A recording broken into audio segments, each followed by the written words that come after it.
9절입니다. 요한일서 4장 9절 제가 봉독해 올립니다. 하나님의 사랑이 우리에게 이렇게 나타난 바 되었으니 뭐가 나타났다고요? 하나님의 사랑이 우리에게 이렇게 나타났대요. 하나님이 자기의 독생자를 세상에 보내심은 하나님이 자기 독생자 그리스도를 이 땅에 보내심은 그 말이에요.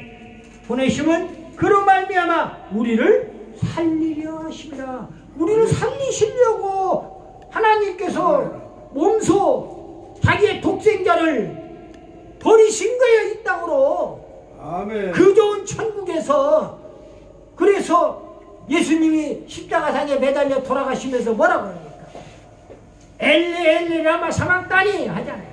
나의 하나님 어찌하여 나를 버리셨나이까. 내가 이 설교를 하니까요, 엘리 엘리 라마 사막다니 설교를 하니까, 아니 어떻게 하나님 아버지가 자기 아들 독생자 예수 그리스도를 버리셨다는 얘기가 나옵니까? 버리신 게 어떻게 버리셨습니까? 버리셨다고 예수 그리스도가 얘기하고 있잖아요. 실제로 십자가상에서 마지막 절규의 모습이에요. 엘리 엘리 라마 사막다니. 그리고 나서 다 이루었다. 아버지가 이 땅에 나를 보내신 그 이유, 목적, 그 의리 이런 것을 다 이루었다는 거예요. 그리고 나서 숨을 거두시는 목사님 다 이루었다 하시고.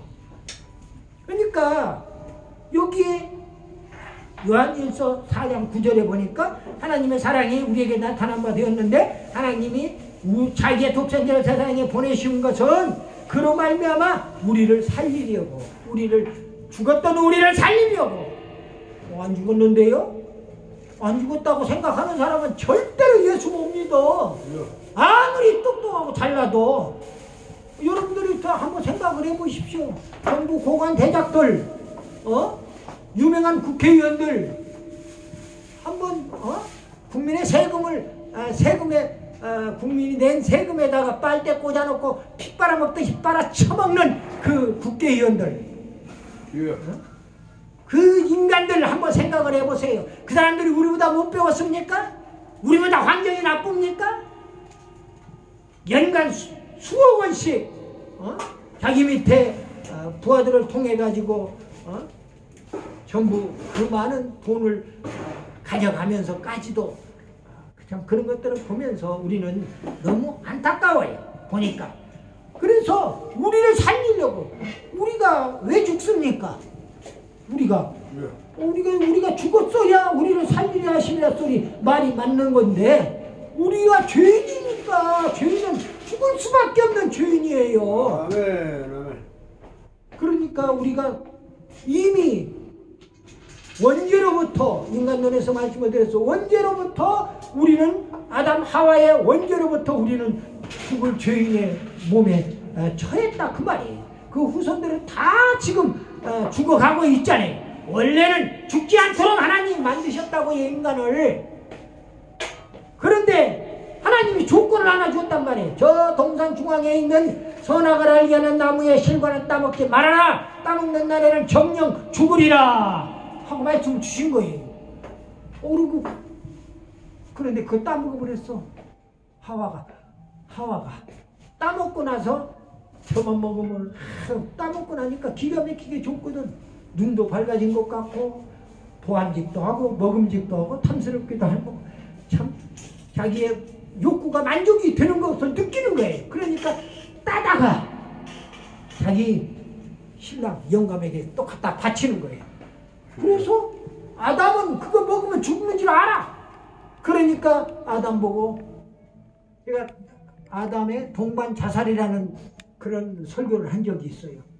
아담이 동반 자살했어요. 하와와 함께. 원래 영생하도록 되어 있는 사람이, 인간의 인류의 최초의 조상이 동반 자살했다고요. 그 아담 하와의 첫 번째 아들 가인이 둘째 아들 아벨을 들에서 돌로 쳐 죽이는 최초의 살인자가 되었고요. 인간이 뭐가 죄가 아니라고 거들먹거리고 까불고 있어요. 그게 원죄인 것을 너무나 안타까운 거예요.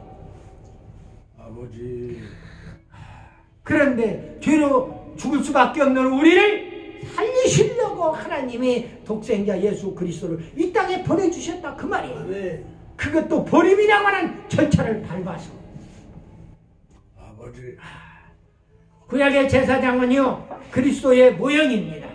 히브리서 9장 24절에 그리스도께서는 참 것의 그림자인 손으로 만든 성소에 들어가지 아니하시고 바로 그 하늘에 들어가사 이제 우리를 위하여 하나님 앞에 나타나시고. 아멘. 네. 성직자의 직임적인 제사장 문제입니다. 로마 교회나 기독교의 견해는 성직자를 참 제사장으로 생각을 합니다. 그걸 반대하지는 않아요. 그리고 기독교는 성경에 나오는 장로라고는 장로로 우리말 번역이 되어 있는 내용들, 개역 개정판이든 개역 한글이든 이렇게 되어 있는 그런 내용들과 교대로 바로 제사장이라는 용어를 사용하고 있다. 베드로전서 2장 5절에 나오는 만인 제사장 문제를 우리가 거론하지 않을 수가 없어요. 그걸 분명히 우리가 알지 못하면은 다 이상한 소리 하고 돌아다니는 거요. 자기만 아는 이상한 소리. 뭐냐? 만인 제사장의 의미가 뭐냐? 베드로전서 2장 5절 말씀에 너희도 사한 돌같이 신령한 집으로 세워지고 예수 그리스도로 말미암아 하나님이 기쁘게 받으실 신령한 제사를 드릴 거룩한 제사장이 될지니라. 성도들은 거룩한 제사장이래요. 또 너희는 왕같은 제사장이라고도 했어요. 또 베드로전서 2장 9절에 그리스도만이 유일한 중보자입니다. 디모데전서 2장 5절에 하나님은 한 분이시오 또 하나님과 사람 사이의 중보자도 한 분이시니 곧 사람이신 그리스도 예수시라. 중보자는 예수 그리스도밖에 없다고 분명히 성경에 얘기하는데, 그래서 우리가 지금 목사님들이 장로님들이 누구를 위해서 중보기도 부탁을 받고 중보기도를 해주잖아요. 그건 예수 그리스도의 목자의 우리 쫄개로 둘러서 목자 장이 되시는 예수님의 그리스도의 대장으로 그리스도를 대장으로 모시는 그러한 목자들이기 때문에 그런 중보기도를 하는 겁니다. 근데 어떤 목사님은 목사라고 나는 부르기도 싫어요. 솔직히 얘기해서 개인적으로. 어디에서 신학 공부를 했으며 자기가 세상적인 지식을 많이 알면 알았지 그거 가지고 중보기도도 필요 없다. 또 왜? 지가 안 하거든. 지가 중보기도 자기 교인들 중보기도 못 해줘. 왜? 수백 명 중보기도 하려고 그러면 하나ppe 1분만 해도 수백 분을 해야 하니까 감당이 안 되는 거야. 그것뿐이 아니에요. 사도신경으로 신앙 고백도 안 해요. 중보기도도 안 해요. 모든 의식천자가 자기가 하는 건데 하는 것에 초점을 맞추어서 이야기를 할 뿐이에요. 성경도 킹제임스 버전 성경을 그 킹제임스 버전 성경이 좋고 나쁘다는 이야기를 하는 것이 아닙니다. 거기에도 우리 개역 성경이나 개역 개정판 성경에서 다루지 않는 그 깊은 영적인 의미 있는 성구들이 가끔 나와요. 저도 그 내용을 많이 참고를 합니다. 실제로. 그러면서 이상하게 자기의 잘못된 그런 부분을 얘기하니까 그래서 지금 그 사람은 이단으로 몰리기 직전에 와 있어요. 지금 개인적으로. 다음에 그리스도의 헌제사역 유일한 중보자였다. 그리고 헌제사역이에요. 헌제사역이란 성경 근거는 히브리서 9장 12절에 염소와 송아지의 피로 하지 아니하고 구약에는 그렇게 했죠. 제물을 바쳐서 죄사함을 얻었단 말이에요. 우리의 죄를 거기에 기도로 통해서 전가시키고 그랬는데 이제 오직 자기의 피로, 당신의 피로, 그리스도의 피로 영원한 속죄를 이루사 단번에 성소에 들어가셨다고 그랬어요. 히브리서 9장 12절에 말씀. 헌제 사역을 또 반대하는 여러 이론들이 있습니다. 5개 정도가 뽑을 수가 있는데, 선물설이라고 그래서 선물을 하나님께 신께 바치는 잘못된 견해. 뭘 잘했든 잘못했든 간에 선물 바치면 해결이 된다고 하는 그런 잘못된 견해를 가지고 있어요. 자기 주장일 뿐이에요. 다음에 성례적인 교제설, 신성한 재물을 잡아먹음으로 신적 성질에 동참한다. 여러분들 신성한 동물을 잡아먹으면은요, 거룩한 짐승을 잡아먹으면 나도 거룩해진다는 거예요. 그런 유대인들의 그 사고방식, 그 잘못된 견해, 그것도 성례적 교제설, 그 다음에 숭배설, 신께 의존 숭배하는, 이것은 그럴싸하지 않아요. 하나님을 숭배한다고 그러니까. 근데 그것도 우상 숭배의 요소를 띠고 있기 때문에 짐승한테, 그러니까 지금 그 보세요. 인도는 소한테 숭배하고 있잖아요. 소가 인도 시내를 지나가다가 고속도로에서 지나가다가, 고속도로는 100km, 110km만 이렇게 달려가지 않습니까? 우리 한국 고속도로에서는 100km 이상씩 달려나간단 말이에요. 그런데 그 앞에 소가 지나가고 있는 거예요.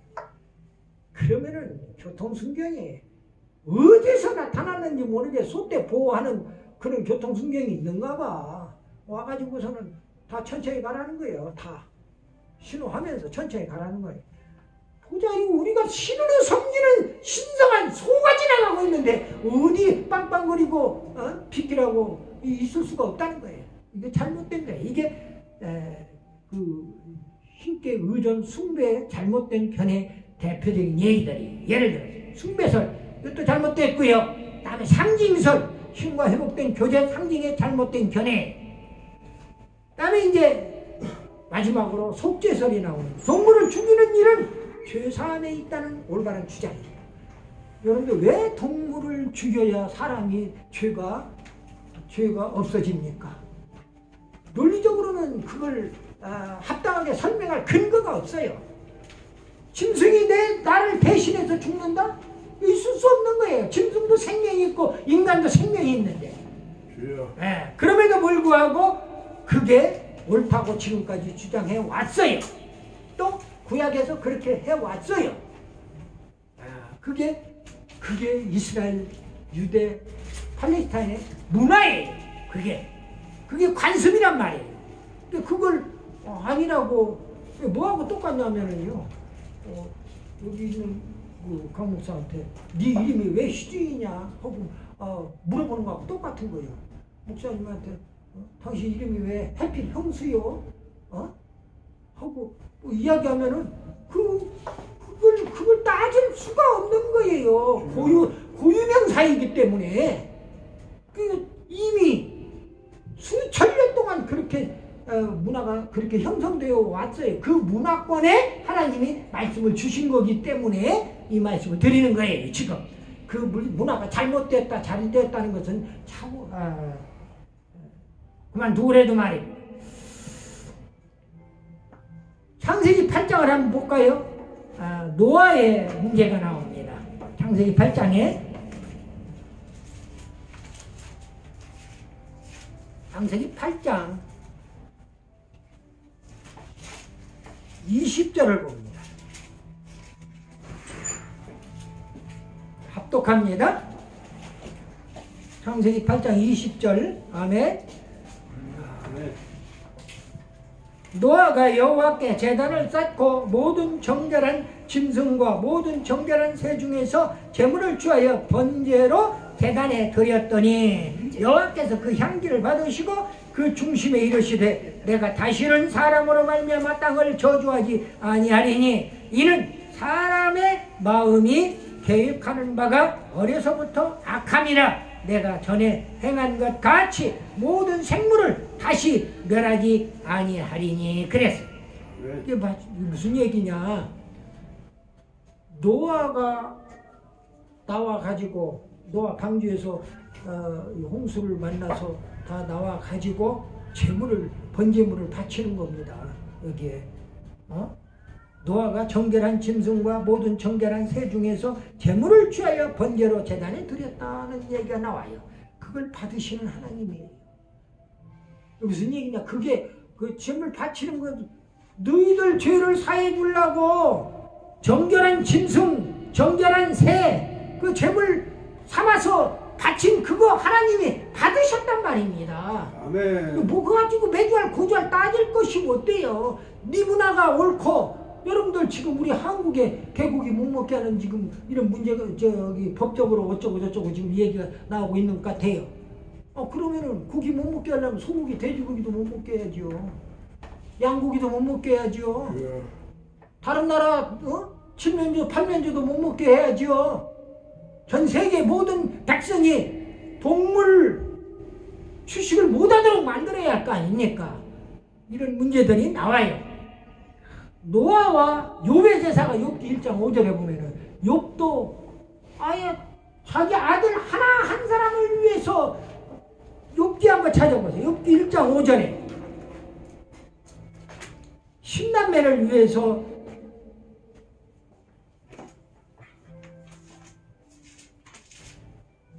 욥기 시편 앞에 욥기입니다. 욥기 1장 5절에 잔치를 벌립니다. 자기 자녀들이 잔치를 벌려요. 1장 5절 말씀해 보니까 그들이 차례대로 4절부터 봅니다. 그의 아들들이 자기의 생일에 각각 자기의 집에서 잔치를 베풀고 그의 누인 3명도 청하여 함께 먹고 마시더라. 아들 10명인데 그 10명이 전부가 다 아들, 딸들이 잔치를 베풀어요. 생일날에 그들이 차례대로 잔치를 끝내면 욥이 그들을 불러다가 선결하게 하되 아침에 일어나서 그들의 명수대로 뭘 드렸더니 번제를 드렸더니 이는 욥이 말하기를 혹시 내 아들들이 죄를 범하여 마음으로 하나님을 욕되게 하였을까 하니라. 욥의 행위가 항상 이러하였더라. 욥을 구약의 3대 의인으로 이야기합니다. 이런 것을 근데 하나님이 욥의 제사를 받으셨어요. 그걸 번제를 노아의 제사도 받으셨고 욥의 제사도 받으셨어요. 따지지 않고 받으셨다고요. 그 중심을 보시는 하나님. 그리스도 헌재 사역의 구약의 예표가 구약의 그 특성으로 일치성과 그리고 포괄성, 완전성을 이야기합니다. 일치성은 그리스도는 제물로서 완전히 일치가 됩니다. 포괄성은 그리스도의 헌재는 모든 제사를 다 포괄한다는 거예요. 또 완전성은 그리스도의 제사는 영원하다는 거예요. 영원하다. 그냥 일순간 이 자리에서만 속죄되는 게 끝나는 게 아니라 영원히 속죄된다. 그리고 그리스도의 중재 대언 사역은 바로 구약 시대의 제사의 요소가 대속죄일 7월 10일 인간력으로는 1월 3개월 6개월 차이가 나서 1월 10일 정도 됩니다. 대제사장의 지성소에 들어가 드린 1년에 한 번씩 드리는 제사장의 하나님께 드리는 중재 대언 사역. 백성들은 거기 들어가면 죽어요. 지성소에 들어가면은. 그리고 대제사장이 1년에 한 번씩 돌아가면서 들어가는데 그게 들어가가지고 대제사장의 개인적인 죄를 범한 사실이 있으면은 그 안에서 죽어버리는 거예요. 즉사되어버려요. 그래서 들어갈 때는 끈을 매달아가지고 지성소 안으로 들어가 자기 허리띠에다 끈을 묶어가지고 들어가는 겁니다. 그리고 나서 밖에서 끈 가지고 끈에다 방울을 달아놓고 그리고 밖에서 방울이 움직이면은 안에서 자기가 몸부림 죽을 때 몸부림을 칠 거 아닙니까? 그 죽는다는 그 방울 소리가 움직였다 소리가 들렸다는 얘기는 안에서 대제사장이 죽었다는 얘기예요. 다시 말하면 백성들이 모르는 대제사장의 죄가 있었다 그 말이에요. 그래서 끌어내서 제사를 이제 장사를 지내고 하는 그런 모습들이 나온단 말이에요. 이게 그리스도의 중재 대언 사역의 예표가 되는 것들이에요. 사탄은 죄인의 죄를 송사하나 그리스도의 지상에서 속죄 제사는 속죄 제사, 지상에서의 속죄 제사를 주관을 하신다 그 말이. 성화 여소는 그리스도는 도덕적으로 불완전함도 변호하고 성령 내주로 성화 조력을 우리가 성화하는 데에 그리스도가 도와주신다 그 말이죠. 성자는 보좌 우편에서 기도를 합니다. 우리 성도를 위해서 간구하고 제사를 드리지 않은 내용도 기도하고 또 성도들의 보호를 위해서 간구하십니다. 중재 대언자에게 자기하고 그리스도는 영원한 대언자로서 왕의 권세를 가진 대언자입니다. 또 중재 대언자의 예표인 멜기세덱의 반차는 아론의 반차와는 달리 왕과 제사장의 영원한 사역 그리고 그리스도의 중재 대언 사역의 예표가 됩니다. 다음 네 번째로 그리스도의 예수의 왕직입니다. 선지, 중보직, 성자직, 제사장직, 그 다음에 왕직이에요. 본래 왕권이 그리스도는 하나님으로부터 본래부터 왕권을 가지고 세상 우주 만물을 다 통치하셨던 분이에요. 그 내용이 시편 103편 19절에 시간이 없어서 다 못 찾아봅니다. 참고하시고요. 중보적인 왕권은요, 그리스도는 메시아로 이 땅에 오셔서 구속사역을 완성하시고 보좌 우편에서 새로운 왕권에 임명되십니다. 히브리서 5장 이하의 말씀입니다. 중보적 왕권의 성경 근거는요, 시편 2편 6절에 내가 나의 왕을 내 거룩한 산 시온에 세웠다 하시리로다. 누가복음 1장 33절에 영원히 야고보 집을 왕으로 다스릴 것이며 그 나라가 무궁하리라 그랬어요. 이 하나님의 나라는 그리스도의 왕국은 지속되는 겁니다. 아무리 우리가 부정을 해도 부정할 수가 없어요. 하나님의 말씀이 영원 불변한데 그렇지 않습니까? 그리스도의 영적인 왕권의 문제입니다.